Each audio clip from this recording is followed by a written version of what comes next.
Myself, Dr. Pratiksha Patolia, the consultant physiotherapist from Bankers Vascular Hospital.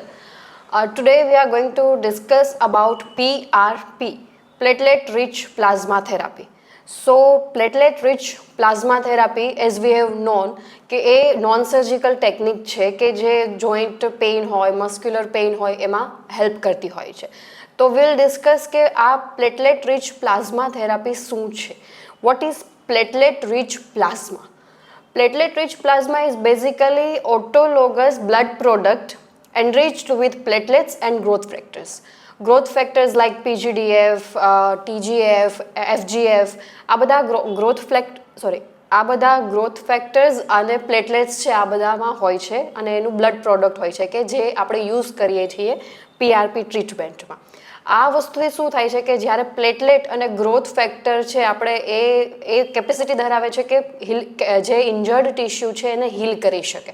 તો આ બધી વસ્તુ આપણે બ્લડમાંથી એક્સક્રેટ કરી અને ઇન્જર્ડ ટિશ્યુમાં નાખીશું તો એ જે ઇન્જર્ડ ટિશ્યુ છે એ ઇવેન્ચ્યુઅલી હીલ થાય છે, ઇન્ફ્લામેશન છે એ ઓછું થાય છે.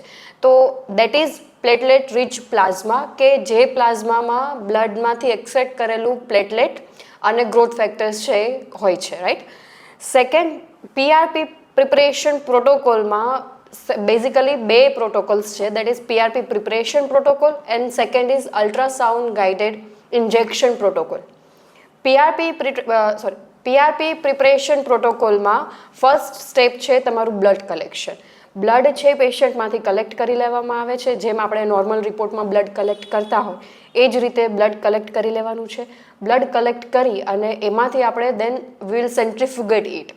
બે સ્પિનમાં સેન્ટ્રીફ્યુગેટ થાય છે. ફર્સ્ટ સ્પિનમાં આપણે રેડ બ્લડ સેલ્સ જેને આરબીસીએસ કહીએ અને સેકન્ડ પ્લાઝમા અને અલગ કરીશું. સેકન્ડ સ્પિનમાં જે પ્લાઝમામાંથી પ્લેટલેટ્સ અને ગ્રોથ ફેક્ટર્સ છે એને અલગ કરીશું અને લાસ્ટમાં આપણને જે પ્રોડક્ટ મળે છે which will be uh PRP, platelet rich plasma, right. So this is the first protocol કે એમાં 3 સ્ટેપમાં આપણે PRPનું પ્રિપરેશન કરીશું. Second protocol will be uh ultrasound guided injection. Ultrasound guided ઇન્જેક્શનમાં આપણે જે એક્સટ્રેક્ટ રેડી કર્યું છે, ઓટોલોગસ બ્લડ પ્રોડક્ટ જે રેડી કરી છે એ બ્લડ પ્રોડક્ટને with the help of ultrasonography આપણે ઇન્જેક્ટ કરીશું in the any targeted tissue or tissue કે that have been injured, right.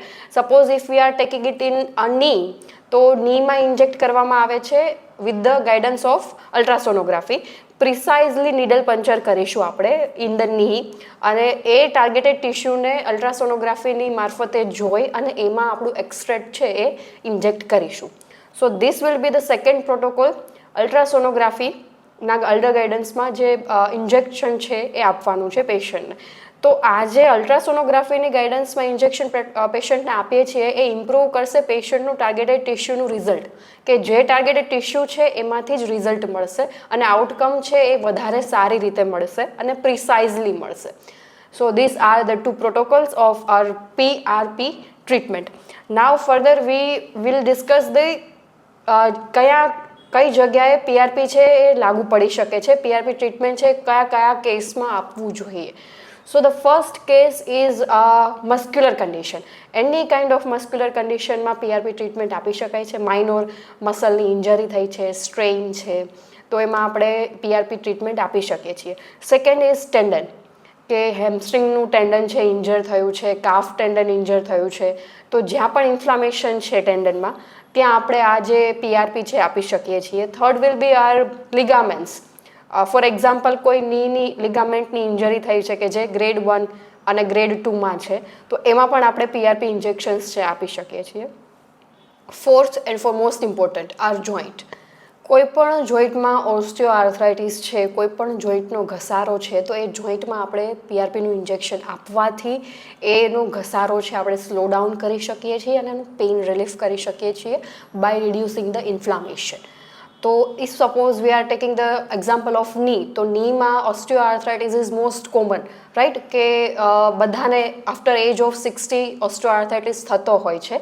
તો આ એજમાં જ્યારે કોઈ નોન સર્જિકલ ટ્રીટમેન્ટમાં જવું હોય અને સર્જિકલ ટ્રીટમેન્ટમાં જવું નથી ત્યારે PRP works best as a non surgical treatment option, કે જેમાં આપણે PRPનું ઇન્જેક્શન છે રેડી કરી અને અલ્ટ્રાસોનોગ્રાફીથી ઇન્જેક્શન આપીશું કે ઓસ્ટિયોઆર્થરાઇટિસ જેના લીધે જે પેઇન કરે છે ઓછું થઈ જાય, ઇન્ફ્લામેશન ઓછું થઈ જાય અને જેનું જે આગળ વધે છે એ થોડો ઘણા હદે ઓછું થઈ જાય, એનું પ્રોસેસ છે સ્પીડ છે એની ઓછી થઈ જાય.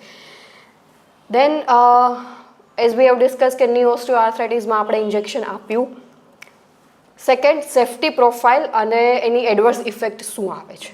તો એડવર્સ ઇફેક્ટમાં મેક્સ ટુ મેક્સ એડવર્સ ઇફેક્ટમાં જે સાઇટ ઉપર આપણે ઇન્જેક્શન આપ્યું છે એ સાઇટ ઉપર સ્વેલિંગ અને રેડનેસ થવાના ચાન્સીસ હોય છે કે will last for 1 week, then after that 1 week it will resolve.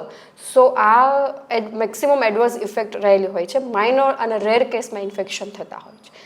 Absolute કોન્ટ્રાઇન્ડિકેશનની જો આપણે વાત કરીએ તો એબ્સોલ્યુટ કોન્ટ્રાઇન્ડિકેશનમાં જે પેશન્ટને એક્યુટ ઇન્ફેક્શન છે જોઈન્ટમાં, મસલમાં, તો એ એક્યુટ ઇન્ફેક્શનમાં આપણે આપી શકીએ નહીં PRP. સેકન્ડલી કે એ પેશન્ટ છે એન્ટીકોએગ્યુલન્ટ થેરાપી લેતું હોય તો એ પેશન્ટમાં પણ આપણે PRP આપી શકીએ નહીં, રાઈટ. દેન વિલ ડિસ્કસ કે PRP અને જે સ્ટાન્ડર્ડ ટ્રીટમેન્ટ છે એમાં ફરક શું છે. સ્ટાન્ડર્ડ નોન સર્જિકલ ટ્રીટમેન્ટમાં તમે વાત કરશો તો કોર્ટિકોસ્ટેરોઇડના ઇન્જેક્શન્સ આવે છે કે which will not last for that much long, right, કે એનું રિઝલ્ટ છે, એની ડ્યુરેબિલિટી છે એ બહુ જ ઓછી છે. જ્યારે PRPની જે ડ્યુરેબિલિટી છે એ on the other hand compare to corticosteroid injection બહુ વધારે સારી છે. સો PRP એ આના કરતાં સ્ટાન્ડર્ડ કોર્ટિકોસ્ટેરોઇડના ઇન્જેક્શન કરતાં બેસ્ટ થેરાપી છે.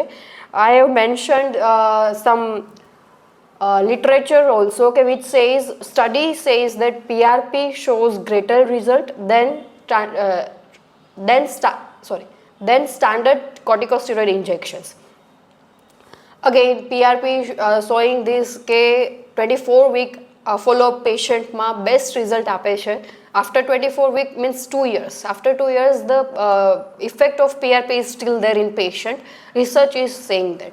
So PRP eventually is the best treatment and a best non-surgical option for any kind of pain, joint pain, muscle pain or tendon injury or ligament injury.